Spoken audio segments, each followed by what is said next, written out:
Hello, friends. Maria Nicholson here, certified aging in place specialist, designer, remodeler, founder, and host of the Sageful Life podcast.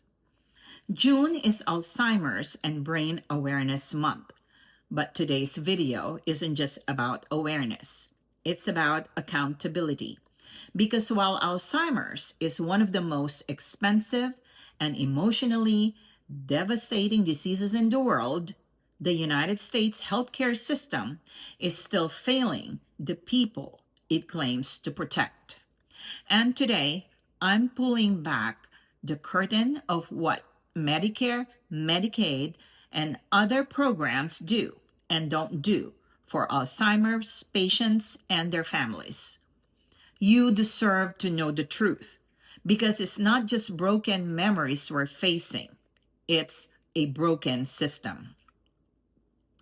Let's start here.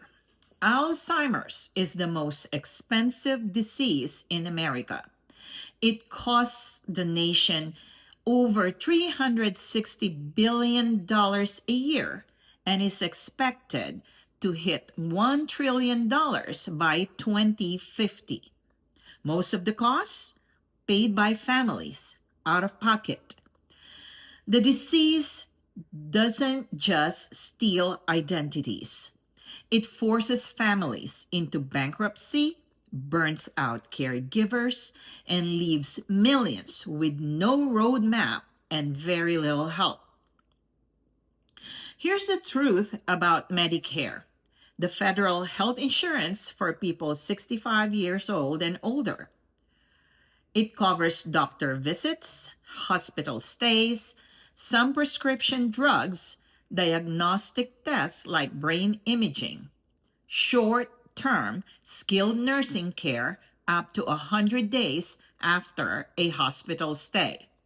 It does not cover the following: long-term care like memory care, in-home help, or assisted living. It doesn't cover custodial care, help with bathing, feeding, dressing. It does not cover 24/7 supervision or home health aides unless medical care is also required. So for a disease like Alzheimer's, which often lasts 8 to up to 20 years and requires daily care, Medicare becomes nearly useless after the early stages. And that's where families step in physically, financially, and emotionally. Medicaid, on the other hand, can cover long-term care, but only if you're broke enough to qualify. That means families often have to spend down assets, including savings, sometimes even their own homes, navigate complicated eligibility rules, wait months for approval, sacrifice independence for coverage.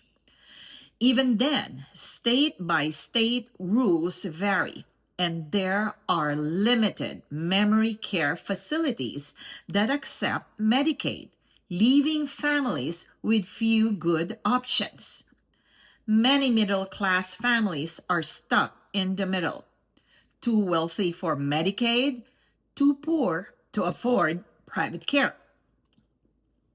So what do? They take it all on themselves. Here's what other countries are doing much better than the United States. Canada offers national dementia strategies with caregiver allowances.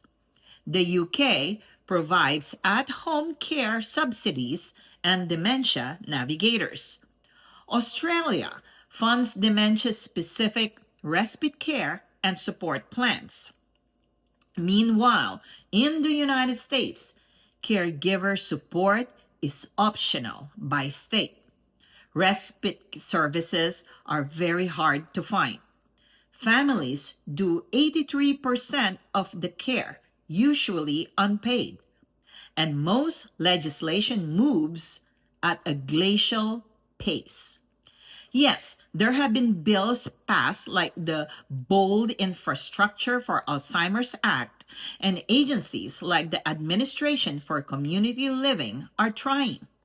But the reality is, there's no coordinated national care system for families dealing with Alzheimer's. And families like yours and mine are paying the price. I know this is frustrating. So let's talk about how we reclaim control. Plan early. Don't wait for a crisis. Get legal, medical, and financial documents in place. Know your benefits. Visit benefitscheckup.org to explore support you may qualify for. Use community agencies, the Alzheimer's Association, local area agencies on aging, and your state's medical branch can help navigate options. Document everything. Keep a log of out of pocket care, hours spent caregiving, and medical needs. It helps if you apply for support later. Speak up. Call your elected officials. Ask them where they stand on Alzheimer's care funding. Change won't happen unless we demand it.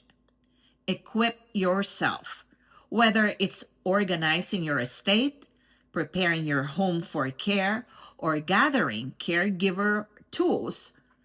Be ready.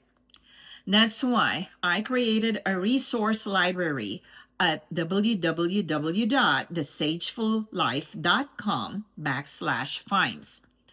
These are practical tools I wish my family had: checklists, planners, home safety products, and more. The system may be broken, but families are not. We are resilient. We are compassionate. And when we come together, we create the safety net that should already have been there. Let's not just raise awareness this month. Let's raise our voices for dignity, for real support, for the millions walking this path mostly alone. You deserve better, and so does your loved one. Thank you for listening.